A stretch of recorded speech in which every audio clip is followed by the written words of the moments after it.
Good evening, everyone, and welcome to the Historic District Commission. It is Tuesday, September 17th, and it is, what's wrong, is it right? 7:42. Pursuant to the open meeting law, any person may make an audio or video recording of this public meeting or may transmit the meeting through any medium. Attendees are therefore advised that such recordings or transmissions are being made, whether perceived or unperceived, by those present and are deemed acknowledged and permissible. Can I get a roll call, please?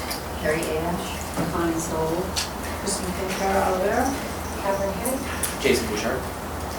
Okay, right now we are missing Richard Mancini, and then we have 2 open seats as well.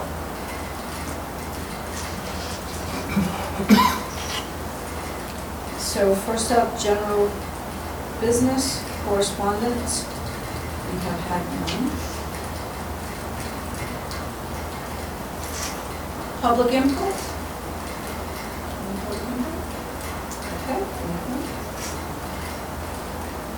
Moving on.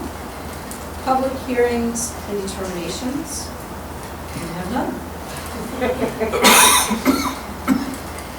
New business, this is where it gets exciting. The letter to property owners within the 40C district. So we did send a letter. I know we had talked about that and decided that we voted on the letter. We voted to send the letter as I had written it. There were some questions on it, and then decided that we wanted to do this. So Carrie did send the letter out to all of the 47 property owners in the district, so they are aware now. They are aware of what it encompasses as far as if they want to do any kind of work on their properties. And so it's pretty specific. The letter is specific, and it also gives the phone number for our office in City Hall if people have questions, and also that they can find it online as well. So one of the issues that's come up, and I think this is sort of a learning curve for us still, and for the owners. So we did have a couple of things come up in the past, and we have had people come before us. And one of the people was coming for us in what's in the packet that I gave you. So there is a copy of the ordinance itself. So this is what we go by, and I just want to make sure that everybody has a copy, is familiar with it, so that we know exactly what our steps are. And then if you look beyond that, procedures for filing applications and application for a certificate.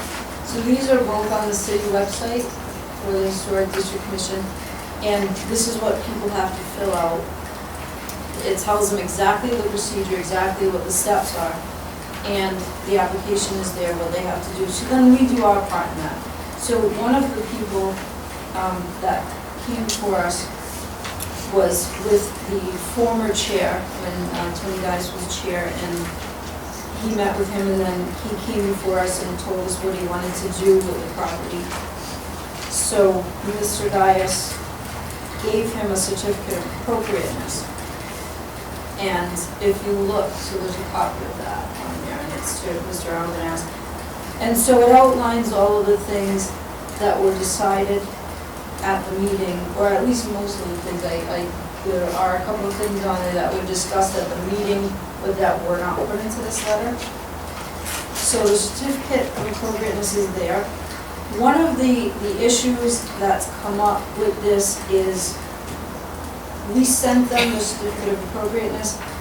However, there's nowhere for the owner of the property to sign and agree to this, and I think that that's something that we have to look at in the future as we, probably the next meeting, is to come up with something that's a little better than the letter format the way that Mr. Dias has it, and actually just come up with something where we have a representative from the commission sign it, as well as the property owner signing it, or else really, we have no teeth, there's no real legal teeth to the document, because, you know, the owner can turn around and say, well, I didn't sign it.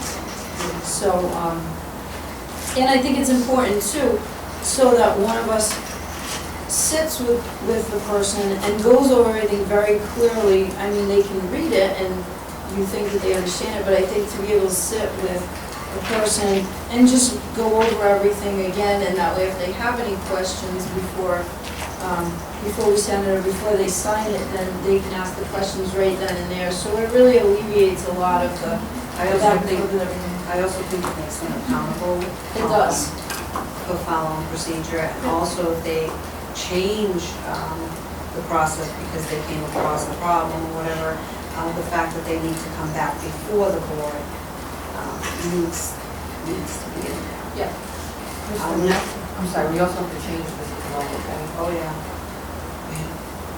Oh, no, I know This is that. just This is just an example of the letter that he. Oh, I'm on the actual application. Oh, geez, I didn't even see that. Okay, just let me. Yeah, Yeah. then we'll fix that. Okay, so we need to add a signature and a thing that says if they have There's any any change changes. to some kind of language, Yeah. if there's any deviation from the plan, it needs to be lowered. A new certificate. Yeah.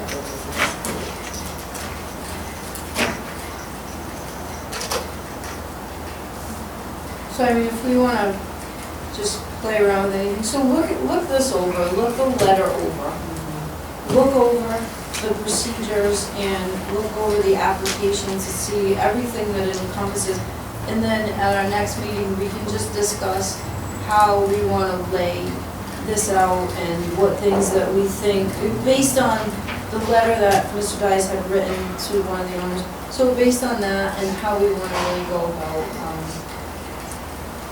moving forward, but it definitely absolutely needs to have their signature and then one of our signatures on there. Because as Connie said, the accountability is absolutely important. If that doesn't happen, then they can go on. Yeah. We can't take this for, And we see, I mean, we see it in this, we see it in the city, and, you know, people, unfortunately, whatever their intentions are, good, bad, indifferent, intentions are not what keeps properties from, you know, being destroyed, thank you. So, anyway, and also if you want to go by this letter as well, we can do that. And just, so come prepare next meeting just with some thoughts on how we can improve that. You do, you have homework. Okay, so any thoughts, questions, anything on that? No? Okay. Next time we will have discussion. Yeah. Chirping like a canary. Okay, so open discussion, does anybody have anything at all that they'd like to do? Any word on the two, on the two of these seats? We, no, and I think that's Because we're probably on combining. hold because we're Okay. combining, so once we combine, we probably won't, but I think when we combine two, I don't think it's automatic that everybody automatically gets put on, because it's a whole new committee that's being created, so I think, you know, if we all are intending that we are interested in staying on, then we can definitely let the mayor, whoever that is, and city councils, whoever they are, let them know of our intentions of who is interested, and I think it will probably hold more weight that we've actually been doing this, so, you know, instead of like starting scratch with a fresh board who doesn't know anything. I think that would hold some weight, and, so yeah, so I don't think there's any rush for them to fill the position, and I think that once we do combine, we definitely have, I believe we have more than one, like, extra person, so either, if there's anybody that's, doesn't want to be on the committee anymore, or wants to just serve as an alternate as well, then we could, but I mean, that's something that we would talk about once we get to that point. So, anything else? Okay, can I get a motion to adjourn? Okay, I have a motion, do I have a second? Second, all those in favor? Aye, okay, any opposed? Motion carries. Thank you, everyone, and good night.